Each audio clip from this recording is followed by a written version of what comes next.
The government is being bullied by the financial sector. That's according to SACP's Mapaila, who also chairs the Financial Sector Transformation Council. On Tuesday, the Financial Sector Transformation Council presented its amalgamated annual reports for the 2018-19 and 2019-20 financial years. The reports showed that banks, insurers, asset managers and retirement fund managers failed to meet their transformation goals in most areas. For more on this, we are joined by the chairperson of the Financial Sector Transformation Council, Mapaila. Thank you so much for your time, Mr. Mapaila. We do appreciate it. Perhaps just give us some takeaways from this report and how it points to your comments that government is being bullied by the financial sector. Thank you very much for having us as the Financial Sector Transformation Council, and sorry for the background. Let me just highlight the fact that I'm not representing the SACP here. That's very important to clarify. Our work has shown that in terms of transformation of the financial sector, which of course, the SACP in its own right through the Financial Sector Campaigns Coalition played a major role in the early 2000s, was launched by Minister Manuel in 2002, and he launched the charter system upon which we can track transformation in the sector.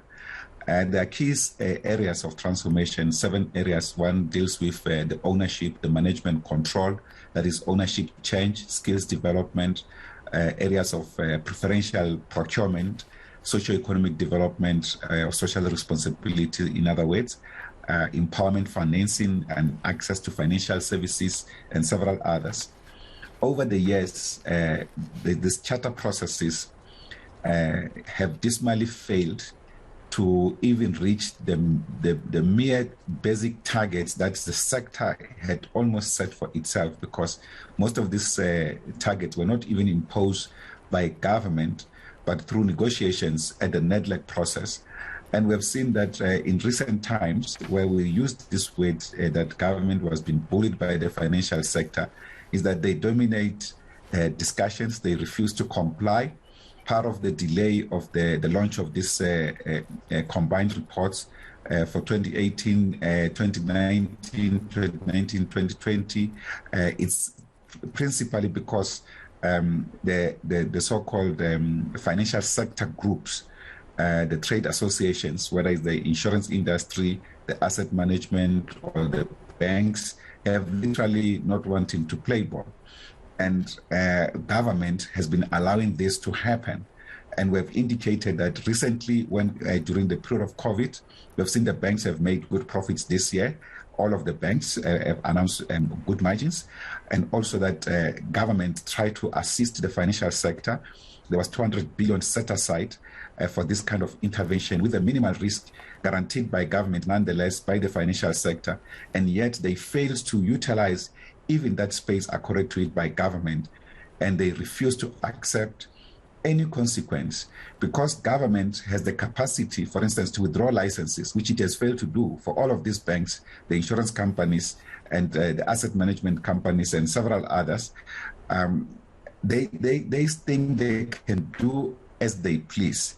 In all of these targets, the key area that we have seen that they've tried to improve, marginally improve, not even meeting the targets, was on the preferential procurement section, where, for instance, black people will just be given cleaning services. Not that we don't want those contracts for black people, because, by the way, this is about BBEE empowerment, which seeks to promote equitable black economic participation in equitable wealth distribution and even wealth creation for black people. And the financial sector, as a critical component, as the mainstay of our economy, plays this role, and they are refusing to accept responsibility to meet the target. And government, when you go to the table for discussion, it creates itself as an equal of this institution. Yet it has legislative power, it has the political authority, it has the mandate to withdraw licenses, and it doesn't impose any of these mandates. And that's why they behave this way. That's how we also believe that they bully government. In fact, I can tell you that the relevant ministers, Minister Patel in DTIC and Minister Godongwan in Finance, including Minister Tito Mboweni before he left, have not been supporting the work of the Financial Sector Transformation Council because they don't want to come for bigger discussion. We have tried our best to engage them, to make sure that we bring them to the table, because they can be called by the CEOs of these companies for a discussion. In fact, some of these CEOs just tell them that on this and that area we're not willing to implement as this particular sector. They go with that attitude. So we need government that has got strength, that has got capacity to assist institutions that they've created to transform this sector. When you look at the people from Labour and the people from APSIP and the community constituency that have subjected themselves to the litany of insults and intransigence by the sector, negotiating one thing sometimes for 6 months. On the day of signing off, one of the trade associations will say, no, we want to go and make a consultation, when over the last 6 months, they've been doing consultation. Because of the consensus model at NEDLEC, this has reversed any sense of transformation, and we don't think that this model could be the model for transformation in this country. The government must just play ball, use its own responsibilities, its authority to enforce transformation. Otherwise, this sector will continue to bully government and do as they please, and will cry that there's no economic development, people are poor, and there's unemployment. When this country is not short of any finance, I can tell you that, in fact, it's insulting sometimes to hear even senior government officials talking about lack of money in this country. We've got too much money, but because of this lack of transformation, these institutions take the money from this country, from workers of this country, from everybody in this country, deploy this money in other parts of the world and develop those economies, when actually they're in their own countries. They don't have basic infrastructure in communities, but they don't care about those.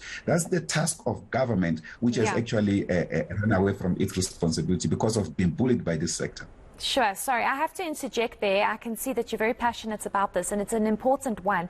Just lastly, Mr. Mapaila, I want to speak about the plan going forward, because it's one thing to have reports and it's one thing to identify that there's a lack of transformation in the financial sector. But at the end of the day, when people don't have access to financial services and cannot get through to these financial services, it truly has a major impact, and we don't actually realize that. So what's the way forward? This report identifies these issues. You've expressed that government is being bullied. You've expressed that the financial sector is not really willing to engage and takes advantage of government. But what do we do? What is the actual solution? First, we need government to play its role. That's the most important thing, because it has the authority to enforce transformation targets by, for instance, withdrawing licenses where possible, and also review this model at NEDLEC of consensus possibilities, because that model has been abused comprehensively by this financial sector itself, which sit in the table as equal partner, yet it is the one that must actually transform.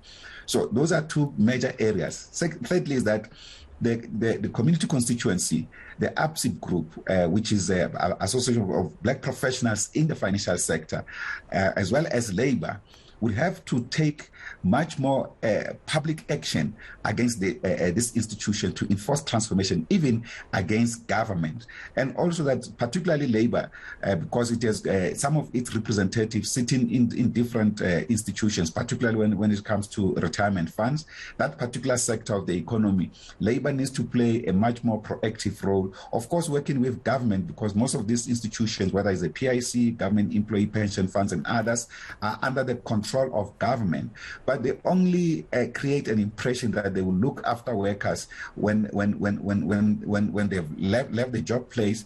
But when majority of workers have lost their jobs, they are never taken care of by this institution. And yet government has refused to look into proposals for intervention that people have placed on the table. It's quite a concerning picture, and hopefully we'll be able to get government's response as to why they perhaps might be ignoring some of these red flags that you have identified. Thank you so much for your time. We do appreciate it, and I think it's such an important conversation that we sometimes forget the ramifications thereof. That was the chairperson of the Financial Sector Transformation Council, Solly Mapaila.